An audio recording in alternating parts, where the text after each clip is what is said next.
Hello, we're back again for another training with Justin Morgan, our feral Oak Creek wild mountain horse.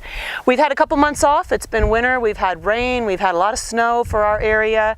I'll tell you what, I went from 20 minutes a day of picking up manure to an hour and a half a day of picking up manure.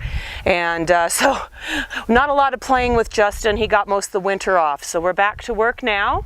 And so one of the first things I want to do, he's got his halter on now. I've been using a stud chain on him to make him drop his head. So he's doing that from submission. Again, I think I said it before, if you abuse a horse with a stud chain and you do this, they will freak out.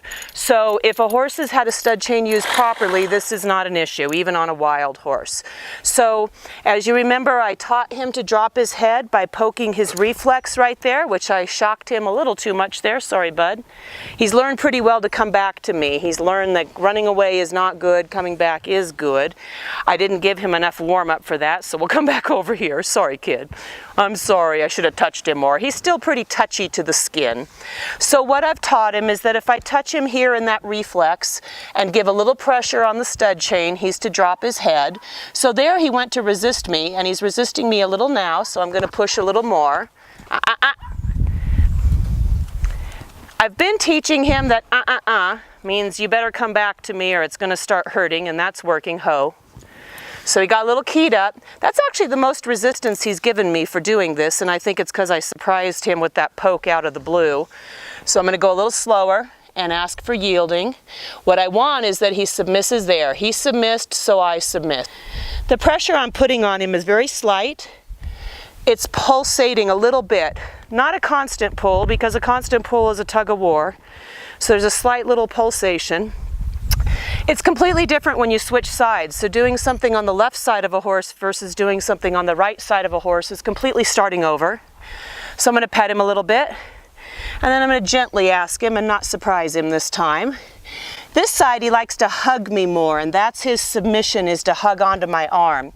As we get further down the road on our training, I will request that he stop touching my arm when we do this. But for him, this has been his, I'm snuggling with you because you're my lead mare and you are my safety and my security. So he's touching my elbow and he's staying down here submissively. So now we've got back to where we have an understanding of our communication. And so now, the other things I've been practicing with him, I've been messing around with the whip some. He's a little keyed up today, so we'll see how this goes. So I don't want him to be afraid of the whip, even though I have whip trained him. If he runs away, he gets whipped. If he comes to me, there's no whipping. So meanwhile, he always wants to turn and face me. That was our initial training, is come to my chest, and that means we're good. So what I've been doing with the whip is I kind of take it and move it around some, and I've moved it around on the ground near him. And that way I want to make sure that he doesn't think the whip is a terrifying thing, just like the stud chain. If he's been abused with a whip, you can't touch him like this, and I want him to be where he isn't feeling that he's threatened. I just started teaching him to back up. We'll see if he does it. He's a little keyed up right now. There we go. Good boy. So he got into my space there, which is what I've trained him to do. I've trained him to come into it, but now we've gotten past that. He licked his lips. He needs to also start learning how to respect it. So I just recently started teaching him to back. He's only done one stride at a time. I don't ask for more. I go to the same pressure points. I'm going to use the stud chain. No loop on the hand, by the way. I'm sure everybody knows, never ever. So I apply a slight pressure on the stud chain, and this drops his head here. If I want him to back, I put a little pressure here and pressure on the stud chain, and that teaches him to back. That was one stride. That's good enough. He locked up, he locked his neck up, he locked his shoulder up, so we're kind of fighting to go another stride than that, but I'm just asking him to submiss and give back. This is actually only the second time I've asked him to do that, and the first time he really didn't understand it. So the fact that he's being this light, back, back, back, there, 3 whole steps, almost 4, so that was big. So I can try that again on the other side. Now I'm backing him because he got a little nervous about the whip, so we kind of just changed what we were doing. It's a little breezy out here today. Normally he's not too worried about the whip. I've been able to go over his back end with it. I've even gone down his back legs, and I've gone down his front legs. The thing he found the most terrifying about this whip is going under his belly, and oh boy, he does not like it when it goes under his belly.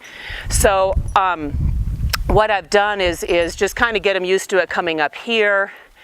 When he's not being antsy, I've actually kind of moved it around him kind of fast, you know, like almost as if I was going to whip him, but he's a little too antsy today, so I'll back off on how aggressive I've been with it before. So now we'll see if he can back from the right side as well. Again, a little pressure here, little pressure on the chest, back, good boy, back. That time he dropped his head on the second step, which is a good submission. Now he licked his lips. If they're backing with their neck up high, they're locking their shoulder and all their weight's locked on the front end.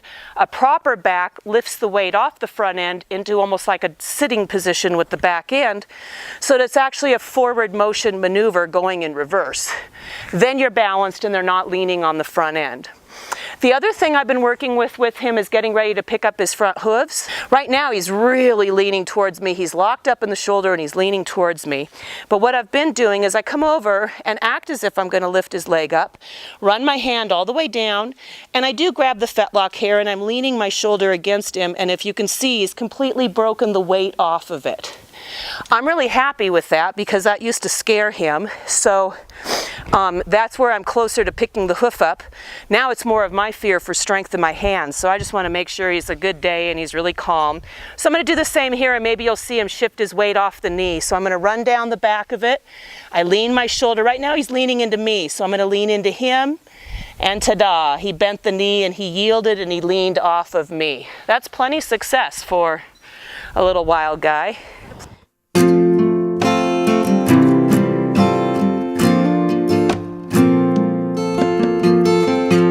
This is Ticks Off. It's used to keep ticks off of horses and dogs, and it has no pesticides or any toxic chemicals in it. It literally makes their coat too slick for the ticks to stick. So it makes them shiny and sleek and clean and pretty and keeps the ticks off, all with a nice lavender scent. I let him smell the bottle today, but I've never brought it in and shook it around him. Clearly that's not a big issue. So now, see what happens if I spray it over here. Not much. Good boy. Okay, so now he's getting to hear the sound, which is always the scary part. It's on stream and not spray, so let's change that. Look at that, he's allowing it right in front of his face. Doesn't mean I can spray him with it, but, and hey, it's got lavender scent, so it's probably calming him right as he's inhaling it. So it's kind of backsplashing on him right here, and he really isn't minding. Does it smell good? It does. It smells good. I use it in my own hair, by the way. It's a wonderful leave-in conditioner that happens to keep the ticks off. So now what I'm going to do is kind of spray this in the air over here, and it already hit him. I honestly have never broke a horse that easy to a sprayer in my entire life. That I have actually never seen a horse that's never been sprayed, and I'm right up by his face and his ears. I am so in love with this horse. This is the greatest little horse that ever lived. I have never seen anybody be so good with that. He's also the most snuggliest and most affectionate. Okay, I think that does it for today. Thanks for joining in again. We'll see you again soon, and pretty soon we'll be getting the saddle on this little guy. Have a great day.